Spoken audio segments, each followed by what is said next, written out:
As we approach the 10-year mark since the 2008 financial collapse, as a global market, we're still picking up the pieces. However, the economic comeback we're seeing across the United States shows favorable conditions for both new business creation and corporate development, which in turn means better chance for your startup's business success or that big promotion. On this episode, we're talking with the CFO who offers some practical tips for professional growth. The sun is rising on our financial landscape. How will we make the most of it? Let's get to the podcast.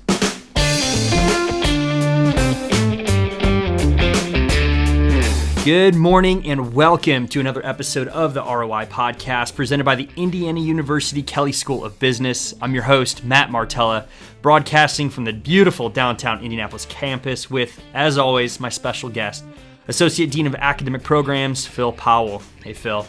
Hi, Matt. We're doing a lot of great stuff here this summer, getting ready for another great academic year. Yeah. Indianapolis is on fire, and there's so many opportunities to make sure we're reversing talent shortages and disseminating knowledge to make companies globally competitive. Sure. And I know one of the big things that we're talking about, or at least we should, realize is we're only about a month or two away from the 10-year mark since the horrible 2008 financial collapse that experts are calling the worst implosion of the global market since the Great Depression. That's left so many families in turmoil and creating a highly conservative approach to the way both businesses and families spend money. However, the global markets over the past few years indicate sort of a bounce back. Absolutely, Matt. We're in an unprecedented recovery time. Unemployment is low. The confidence people have in the economy is really reflected through the recent strength of our global market. For the first time in 2018, for a long time, all global regions were expected to grow.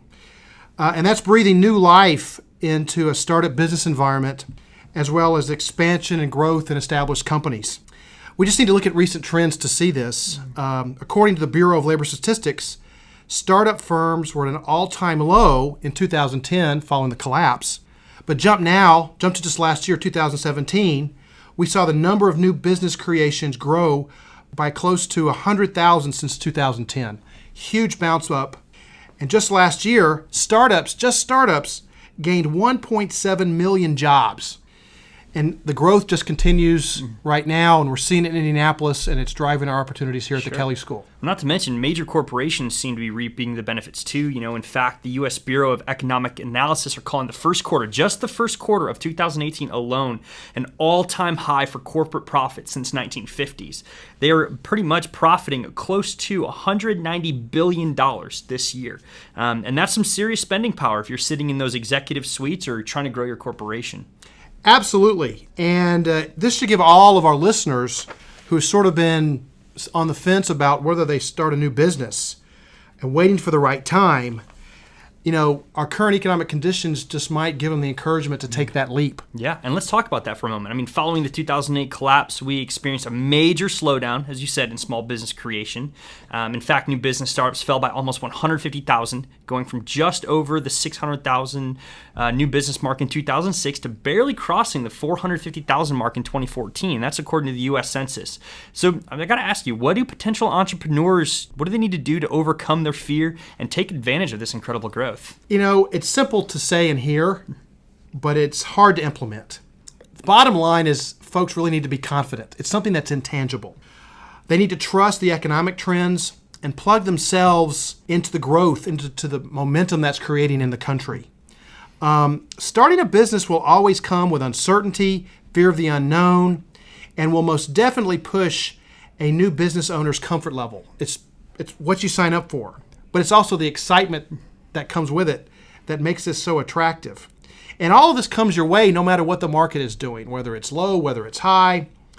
But seeing how far we've come since 2008, I feel if there was ever a time to take a chance to start your new business, it's a good time right now. And one of our marketing professors, Kim Saxton, sat down for an interview with former CFO of ExactTarget, Traci Dolan, who most certainly can speak about pushing personal comfort levels. Not only did she rise to the CFO of a tech company without a technology background, but as CFO of another company, she led the decision to take the public company private. That alone would create a huge level of uncertainty. She says that no matter where we are, whether we're about to start a business or on the tip of the spear for making uncomfortable business decisions that really could affect our own career, we have to be comfortable being uncomfortable. But you can't be paralyzed by fear either. My greatest achievements in my professional career have been because I put myself out there a little bit, outside my comfort zone, either applying for a job that I really didn't know that I was qualified for, or taking the lead on some project that I maybe didn't have the skill set for, and just trying to figure it out and knowing it wasn't going to be perfect. But you just can't be paralyzed by failure. And I often see people struggle with decision making because they're fearful of making a mistake. And it's paralysis to an organization if that happens. And this is not simply for those of us trying to start our own business either. This can apply to those of us in the corporate world who have sights on upper management positions, director roles, ultimately the C-suite, being CEO. Those looking to grow themselves in the professional world have to constantly push their comfort levels. You can never be complacent with yourself. I'm not saying we make radical decisions without doing our research first, but we cannot expect to grow ourselves as a corporate professional, as an entrepreneur, by standing still. You know, if we're struggling with complacency and we don't know what to do, the best advice I can offer is to find people who have succeeded and surround yourself with those people. We want to be surrounded by those who have our dream jobs. They emit energy that is contagious. And if they're running our dream business, they become an inspiration, and inspiration is the most powerful way to drive us to success. To connect with those people, you've got to network. You want to take them out for coffee, sit across the table, and just listen. The best executive skill you can develop is listening.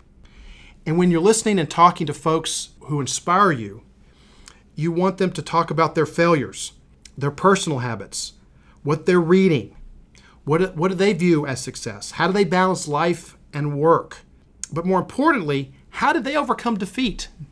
Because actually what hardens our success as an executive, as an entrepreneur, is how we respond to failure, not how we respond to success.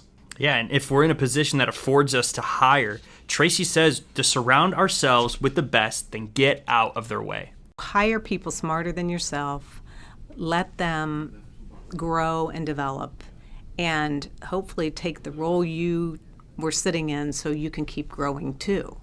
And I think oftentimes people are less inclined to do that. They're either micromanaging or they're somewhat concerned that someone's going to upstage them or whatever. I think that's the absolute wrong way to look at it. So by bringing on the smartest people you can find and actually trying to fill the gaps that you yourself don't possess, I think is the greatest way to keep growing and developing and ending up in the C-suite. The beauty of these principles Traci shares is they're scalable for entrepreneurs and corporate professionals, because really, no matter what our title or where we fall in the corporate chain, we will have to make decisions. Some decisions will affect our organization, but most of the decisions we make will affect us personally. You know, Matt, that's a good point. Because even decisions we don't make, decisions we are afraid to make, or decisions we choose to avoid, they are in fact a decision. In those moments, no decisions becomes our decisions that we willfully made, even though we may not realize it. And people around us see that. And a lot of that stems simply from a fear of failure. As Americans, we have a culture of winners and losers. If our decision succeeds, we turn a huge profit, hire the perfect candidate, we're seen as a winner. We celebrate individual winners in this culture. Yet if we fail, we decide that person really doesn't fit. It doesn't fit our company's missions. We attach short-term profit loss to their decisions. And if we find ourselves on the losing side of that decision, or actually the person that made that decision, we're afraid that we're going to be labeled a loser. And that's what business leaders have a hard time overcoming.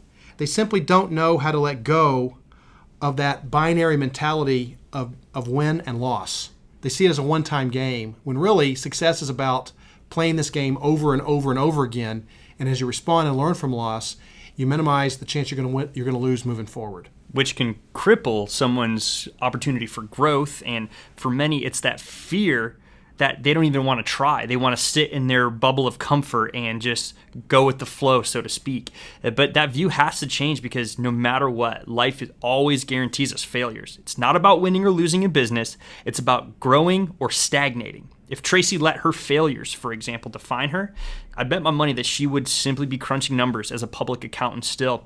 However, here's what she has to say when it comes to failure. I'm sure my life is full of failures. But I just kind of dust myself off and don't look at them as failures. I look at them as learnings. Because every day, tomorrow I'm going to fail at something. I'm not sure what it'll be, but it won't be what I failed at today. This I can tell you, because I will have learned and I'll pick myself up and keep going. And what better example of how to navigate through failure than, just recently, Mark Zuckerberg, CEO of Facebook, dealing with a lot of poor business choices recently. And let's study that for a moment. Here we have Facebook, a multi-billion-dollar company. Everyone knows about it. It's global, worldwide. Make some really poor business decisions that affect us personally. We're talking giving away information to companies that we didn't even know Facebook probably even had, or we're trusting them. So here we even find Zuckerberg having to testify before Congress, gaining the attention of major national media outlets, which for most would destroy their reputation, kill profits, and potentially the company. And who knows, this could still blow up in their face, as it's still pretty early on, but at the moment, their stock prices indicate quite the opposite. So let me ask you, Phil, what if Zuckerberg let fear overtake how he leads? And what if he let his failure or his anxiety of making a decision cripple the process? Despite all that's stacked against the future of Facebook with these challenges, they're essentially turning their lemons into lemonade. Sure, it's coming with a high financial price tag, and Facebook stock did take a hit during this period. And I guarantee Zuckerberg feels the anxiety of his decisions, especially under all the scrutiny in so many ways, especially connected to the political world. But the big takeaway is he's still making decisions and he is still moving forward. And even though they may not be the right ones to make, the fact that they are made gives investors the confidence that they can put their money behind the company because they have a CEO that's willing to make the hard decisions. That in itself has value, despite the bad press. Despite what they're going through, they closed at $207 per share on July 16th. And that's the highest they've been since they went public, that price, in spite of what's going on.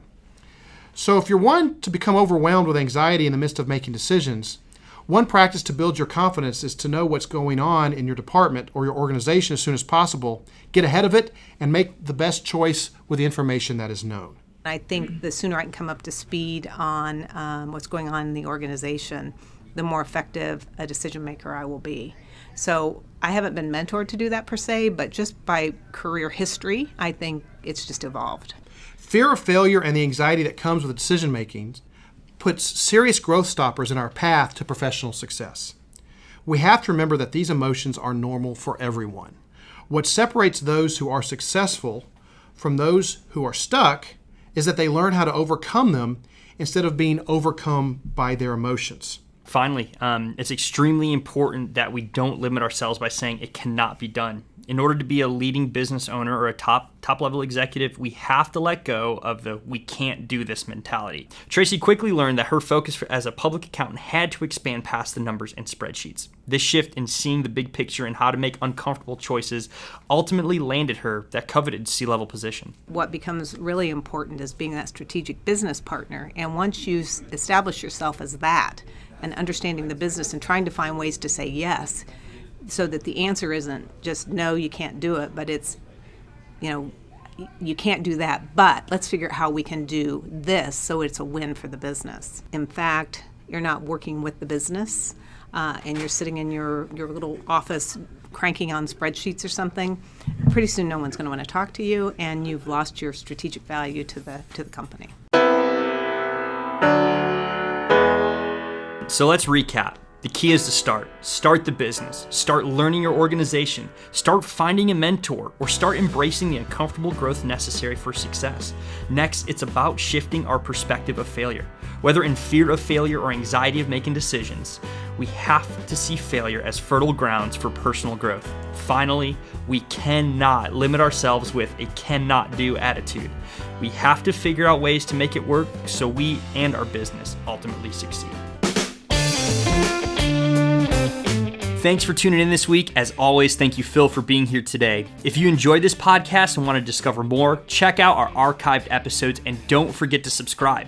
While you're there, tell us what topics you want to hear. Leave a review or just say hi. I'm Matt Martella, and this has been another edition of the ROI Podcast presented by the Indiana University Kelley School of Business.